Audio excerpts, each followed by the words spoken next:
Welcome or welcome back to A Better Choice Homestead, where on my channel I focus on food, growing it, preparing it, and preserving it. Today's Tuesday, so we are doing an edition of Tasty Tuesday, and it has been a long day. It's actually Sunday, but I need a couple of days before I can upload my videos because it takes me a while to edit them through the software and to get everything adjusted in YouTube.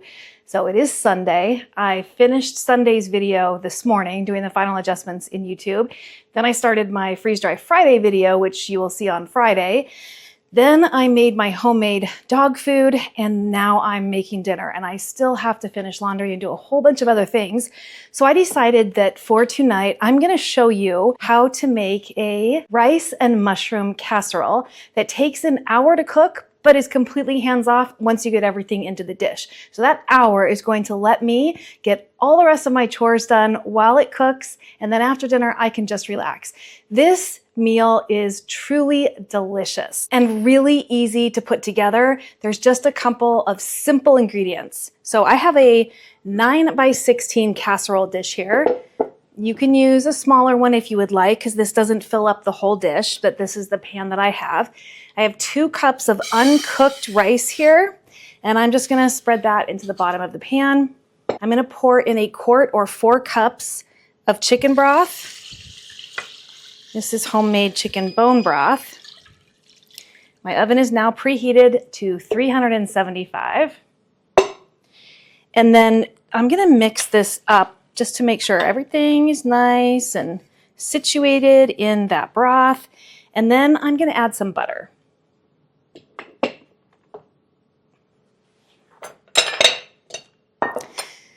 I'm gonna add maybe half a stick of butter in here. You could add more, you could add less. I'm just gonna take off a few pieces and just kind of dot it around the pan. And that will just melt down in while it cooks. And that's about a half a stick of butter. This feeds, well, as many people as you want it to, but I'm going to be making 4 pork chops in here. I've done it with 2 very large pork chops, and I've done it with 6 smaller pork chops. So whatever you need to fit into your pan, you can fit into your pan. Now to this, I'm going to add 2 cans of cream of mushroom soup. Actually, before I do that, I'm going to put in some onion soup mix. So this is like the packets that you can buy the Lipton, and if you were going to do that, you would put in 1 packet. I have this in bulk from Azure Standard, so I'm just going to put in probably 3 tablespoons, if I can do it without spilling.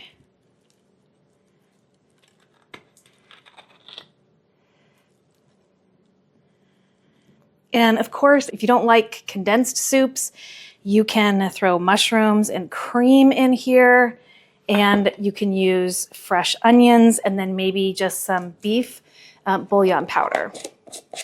Now I'm going to get the cream of mushroom soup in 2 cans. I like to use 1 can per cup of rice. So if you're making less or if you're making more, that's my rule of thumb. This is just such a quick, hearty, and comforting meal that you don't have to slave over the stove for. We're just gonna get that in here and mix that around as well. So both cans.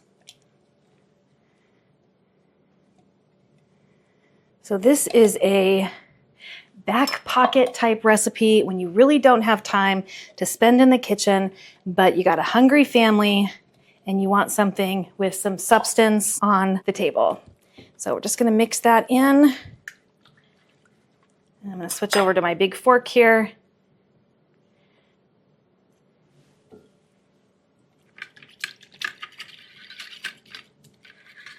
Get that all mixed in, especially with the soup mix that I just put in there, the onion soup mix. And I can put a link in the description to what I purchased at Azure. I think if I remember correctly, it comes in a plastic bag and then I transfer it to glass.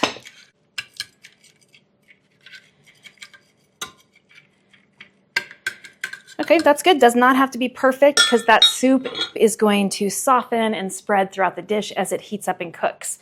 So next we need our pork chops. I have 4 pork chops here.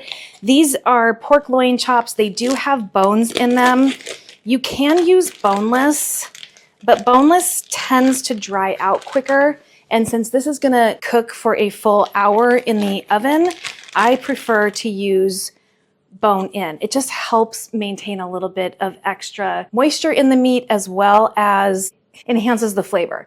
So I'm just going to stick these in and just press them down, but I don't want them covered with the sauce, the soup, because I want them to bake with some spices on top that I normally put on my pork or chicken or beef. It's my go-to spices that my family's used to and we really like.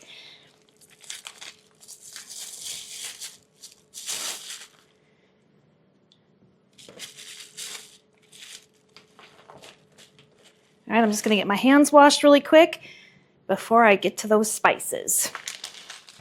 For spices, I like to use some salt, and I just sprinkle that kind of liberally on top.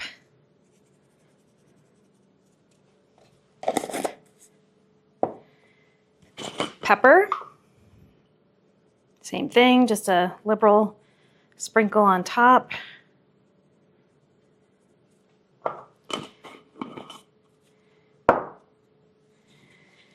A little onion powder.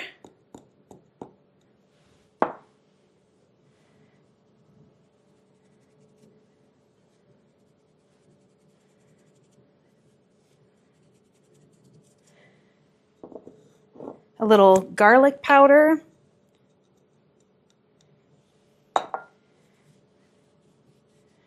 You can use whatever spices you like on your pork. But this is my typical go-to for meat. And finally, some red pepper flake, totally optional. Whether I am baking or pan frying or grilling, these are my typical meat spices.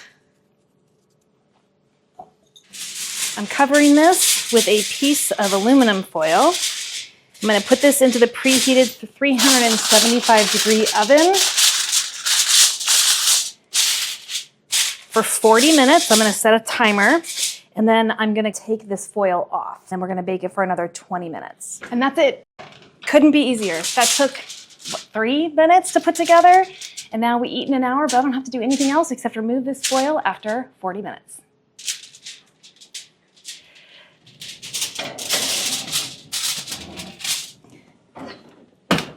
I'll show you what it looks like after 40 minutes. In the meantime, I'm gonna go get the rest of my chores done. 40-minute timer just went off, so I'm gonna get that foil pulled off, take a look and see how our dish looks.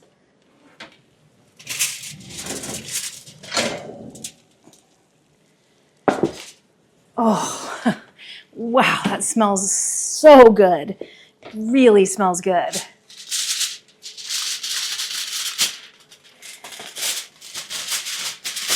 Hot and bubbly and steamy, and it is looking fantastic. 20 more minutes and we'll be ready to plate up. Let's just pop that back in. Oh, I'm telling you, this smells incredible.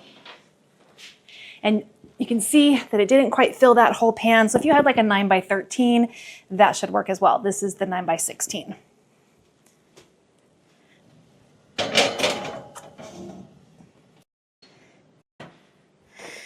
And I think I'm going to serve that tonight with some canned vegetables. We don't eat those very often, and I've got to get this stuff rotated through my pantry. So I'm going to run upstairs and grab either some corn or some green beans and just get those heated up really quick while this finishes the last 20 minutes. Got about 3 minutes left on the oven, so I'm going to go ahead and pop in the corn.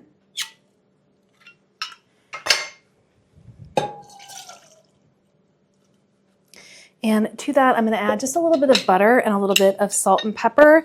And we're going to get that turned on to a medium.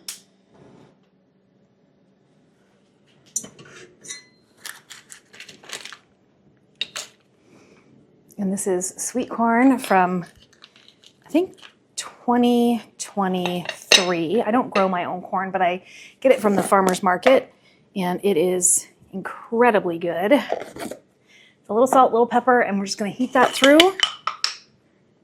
and get ready to take our dish out of the oven.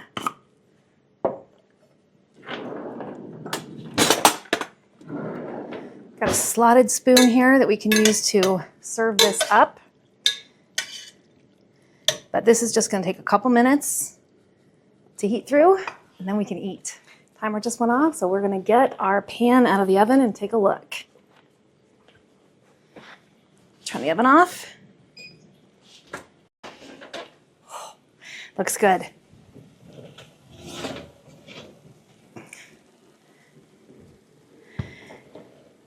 And smells incredible. Let me give you a close-up. We've got some mushroom soup flavored rice all around our pork chops, 4 beautiful chops that are cooked nicely through. So we are ready to get plated up, and our corn is over here sizzling. That's ready too. I'm going to turn that heat off. We are ready to eat. Lovely plate of food here. Start with my corn.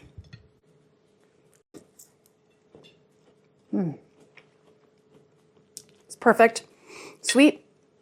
I do think that was from 2 summers ago. And this rice is so incredibly tasty. It's creamy, it's really flavorful, and it's really filling too.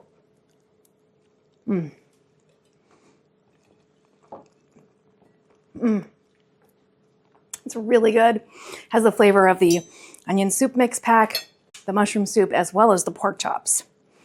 And speaking of pork chops, let's give those a try. Cooked nicely all the way through.